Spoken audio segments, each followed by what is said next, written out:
అందరికీ వందనాలు. ఈరోజు బైబిల్లో నుండి ఒక చిన్న ప్రశ్న పెద్ద సమాధానంగా ఒక విషయాన్ని చూద్దాం. ప్రశ్న చిన్నదే కానీ దాని భావం చాలా పెద్దగా ఉంటుంది. ఏంటి దాని ప్రశ్న అని అంటే, బైబిల్ ఆదికాండంలో 46వ అధ్యాయం 33వ వచనం చూస్తే, 46వ అధ్యాయం 33వ వచనం, గొర్రెల కాపరి అయిన ప్రతివాడు ఐగుప్తీయునికి హేయుడు గనుక ఫరో మిమ్మల్ని పిలిపించి మీ వృత్తి ఏమిటి అని అడిగిన ఎడల మీరు గోషాణ దేశమందు కాపురముండునట్లు మా చిన్నతనము నుండి ఇదివరకు నీ దాసులమైన మేము మా పూర్వీకులను పశువులు గలవారు ఉన్నామని ఉత్తరం చెప్పుడని చెప్పాను. ఇక్కడ యోసేపు గారు తన అన్నలతో, తన తమ్ముడితో, వారితో లేదా తన తండ్రితో ఒక మాట చెప్తున్నాడు. ఏమని చెప్తున్నాడంటే, ఫరో మిమ్మల్ని అడుగుతాడు. ఏమని అంటే, మీరేం పని ఏంటి, మీ వృత్తి ఏంటి అని అడుగుతారు. ఎప్పుడైతే మీ వృత్తి ఏంటి, మీ పని ఏంటి అని అడుగుతాడో, అడుగుతుంతో మీరు వృత్తి గొర్రెల కాపర్లు అన్న మాట చెప్పొద్దు. ఆ వృత్తిని ఎప్పుడైతే బయటపెట్టి చెప్పారో, మీరు పశువుల కాపర్లు అని చెప్పండి తప్ప గొర్రెల కాపర్లు అని చెప్పొద్దు అన్నాడు. వాస్తవంగా గొర్రెల కాపర్లు అని చెప్పొద్దు అన్నాడంటే దానికి కారణం, గొర్రెల కాపర్లు అయిన ప్రతివాడు ఐగుప్తీకి డుక్కు హేయుడు అంటే అసహ్యమైన వాడు అని చెప్పాలి. ఇక్కడ యోసేపు గారు ఎందుకు చెప్పాడు అని మనం ఆలోచించాల్సిన విషయం. కానీ అక్కడైతే వారు మేము పశువుల కాపర్లం అని చెప్పలేదు, కానీ గొర్రెల కాపర్లమే, మా సహోదరులు గొర్రెల కాపర్లు అని మేము మందలు మేపేవాళ్ళని అని చెప్పుకున్నారు. కానీ యోసేపు అంతటోడే ఇక్కడ ఏదో అబద్ధం ఆడించాడో, లేకంటే అసలు చేసుకునే పనిని బయట పెట్టొద్దు అన్నాడు అన్న విషయంగా మనం కొంచెం ఆలోచిస్తే ఉంటుంది. కానీ ఇక్కడ దీని వెనకాల ఒక చరిత్ర ఉంది. ఆ చరిత్ర మనం తెలుసుకోవాలి. అది యోసేపు గారి పరిపాలనకు వచ్చిన టయానికి పూర్వమే, ఇక్కడ 1650 బీసీలో, 1650 లేదా 1600 కరెక్ట్గా చెప్పాలంటే 50కి పరిపాలనలోకి ఎక్కారు. అంతకు ముందు నుంచి 7 ఏళ్ళు కొనసాగుతుంది, 8 ఏళ్ళు, మొత్తం 1650 నుండి పర్ఫెక్ట్గా చూసుకుంటే 1550 వరకు హైక్లోస్లు అన్న వ్యక్తులు పరిపాలించారు. హైక్లోస్లు, ఈ రాజులకు సంబంధించిన హైక్లోసస్ అన్న రాజు ఈ ఈజిప్ట్ దేశాన్ని పరిపాలించాడు. ఈ 108 సంవత్సరాల పరిపాలన కాలంలో ఈ హైక్లోసస్లు లేదా హైక్లోసస్ అన్న రాజు వంశాన్ని చెందిన వ్యక్తులు 6 రాజులు ఈ దేశాన్ని విదేశీ పరిపాలకుల కింద పరిపాలించారు.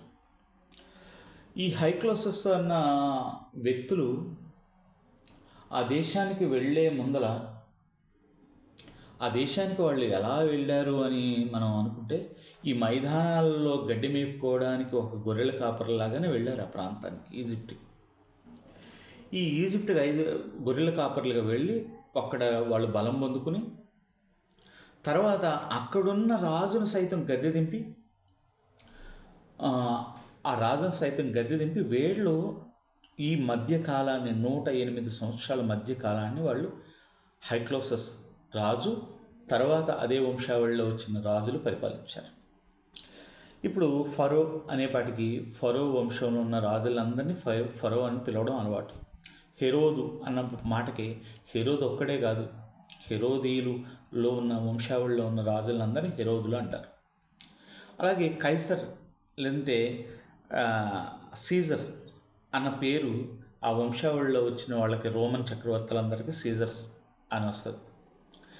అదే రీతిగా హైక్లోసస్ అన్న ఈ రాజు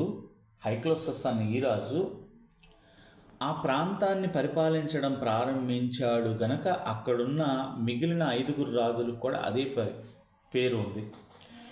ఇదే వ్యక్తిని కూడా మనకి గ్రీకు ఈజిప్టియన్ పూజారి అయిన మరోద్ రాసిన 3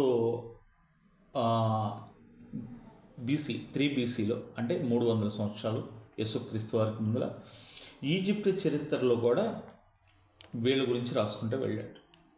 వీళ్ళు లెవెంట్ అన్న జాతి ప్రజలని రాశాడు. లెవెంట్ జాతి ప్రజలని అంటే గ్రేటర్ సిరియా కాడి నుండి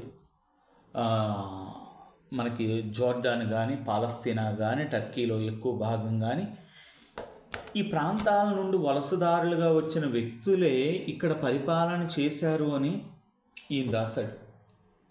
మనీధో అన్న ఒక చరిత్రకారుడు, ఈజిప్ట్ చరిత్రకారుడు.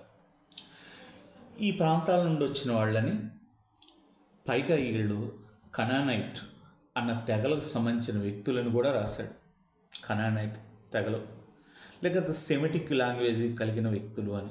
సెమిటిక్ లాంగ్వేజ్ అంటే మనకి సెమిటిక్ లాంగ్వేజ్ అన్నప్పుడు ఫొనీషియన్ కానీ, అమోనైట్ కానీ, మోయాబిట్ కానీ, హిబ్రూ కానీ, ఎండోమైట్ కానీ, ఈ భాషలు మాట్లాడే వాళ్ళని సెమిటిక్ లాంగ్వేజ్ అంటారు. సేమ్ వంశావళి నుండి వచ్చిన లాంగ్వేజ్ షేము. ఒకటి ఈ వ్యక్తులు పరిపాలన చేసిన కాలంలో ఆ దేశంలో ఒక గొప్ప విప్లవాన్ని తీసుకొచ్చారు వాళ్ళు. మొదట వాళ్ళ మంచితనం, వాళ్ళు చేసిన సంస్కరణలు చూసుకున్నప్పుడు ఈజిప్షియన్స్కి రథాన్ని ప్రవేశపెట్టింది వీళ్ళే, హైక్లోసస్ రాజులే.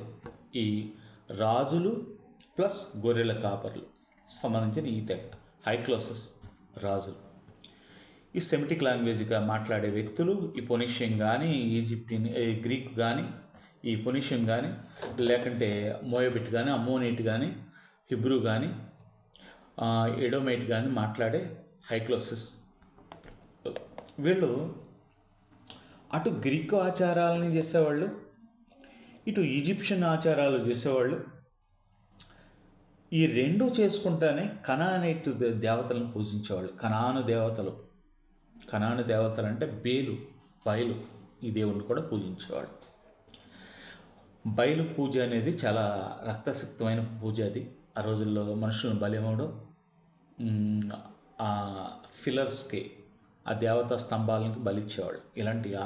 ఇలాంటి ఆచారాలు కూడా వీళ్ళకున్నాయి. వీళ్ళ గురించి జోసిఫస్ కూడా తన రచనల్లో, చరిత్రకారుడు, యోధా చరిత్రకారుడు జోసిఫస్ కూడా వీళ్ళ గురించి రాస్తా, వీళ్ళు గొర్రెల కాపర్లైన రాజులు అని చెప్పాడు. గొర్రెల కాపర్లైన రాజు. వీళ్ళు ఏం చేశారు, ఆ దేశంలోకి వచ్చి ఆ దేశంలో మెల్లమెల్లగా ఒక వ్యవస్థగా బీడు భూముల్లోకి గొర్రెలు మేపుకుంటా వచ్చి అక్కడ కొంచెం ఆశ్రయం పొందుకుంటానే కాస్త ప్రజలు విస్తరించాక వాళ్ళు పట్టు సంపాదించారు. ఆ దేశం మీద పట్టు సంపాదించి 17వ శతాబ్దంలోనే పట్టు సంపాదించి రాజులయ్యారు. రథాన్ని పరిచయం చేస్తుంది వీళ్ళే, గుర్రాలను పరిచయం చేస్తుంది వీళ్ళే. మిశ్రమ విల్లు అంటే రాగి ఇత్తడి విల్లు, బైబిల్లో కూడా కొన్ని పదాలుగా మాట్లాడుతున్నప్పుడు ఇత్తడి విల్లుని అతంత్రియం నుండి దూసుకుపోను అంటాడు. ఈ ఇత్తడి విల్లును కూడా ప్రవేశపెట్టింది వీళ్ళే, కత్తి కొడవలను కూడా ప్రవేశపెట్టింది వీళ్ళే.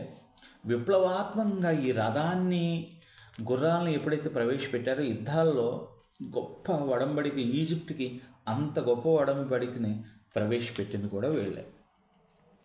అయితే వీళ్ళతో వచ్చిన సమస్య ఏంటంటే, ఈజిప్షియన్స్ గుడులను ధ్వంసం చేశారు వీళ్ళు.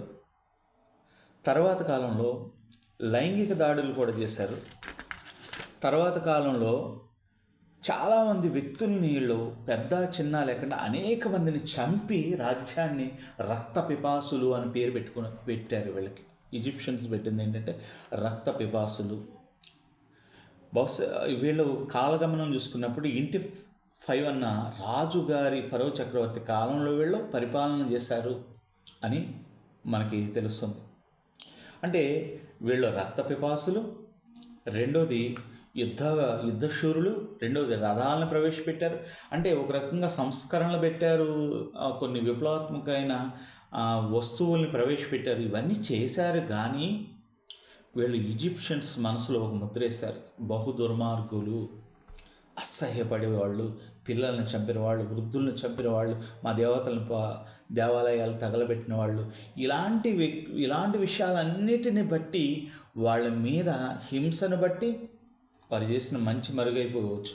ఒకవేళ మంచి చేస్తుంటారు కానీ ఆ మంచు వాళ్ళు చేసిన మంచి హింసను బట్టి మరుగైపోయింది. కాబట్టి ఈ హైక్లోసస్ రాజుల కాలంలో ఉన్న ఈ ఇంత ఇబ్బందికరమైన పరిస్థితులు అన్నీ ఎదుర్కొన్న వాళ్ళకి ఈ ఏషేపు వంశావళి, అక్కడికి ఏషేపు తన వర్గాన్ని, తన కుటుంబాలని, వాళ్ళని తీసుకెళ్ళినప్పుడు ఈ ఇబ్బందిని ఎదుర్కొన్న కాలంలో వాళ్ళు గొర్రెల కాపర్లు అన్న వ్యక్తుల్ని యాక్సెప్ట్ చేయడానికి ఇష్టత లేని సమాజంగా, అసహ్యంగా వాళ్ళతో బ్రతకడం కూడా అసహ్యం అనే సమాజంగా వాళ్ళు ఉన్నారు. మొన్న ఒక ఆయన ఒక మంచి విషయం చెప్పాడు, అయితే అది మాట్లాడకూడదు. అయితే మన దేశాన్ని కూడా బ్రిటిష్ వాళ్ళు పరిపాలించారు. బ్రిటిష్ వాళ్ళు అని అంటంతో మనకు గుర్తుకొచ్చేది, బ్రిటిష్ వాళ్ళు పరిపాలించిన ఎంత దుర్మార్గులు, ఎంత వాళ్ళు మన దేశాన్ని దోచుకున్నారో ఇవి గుర్తుకు వస్తాయి.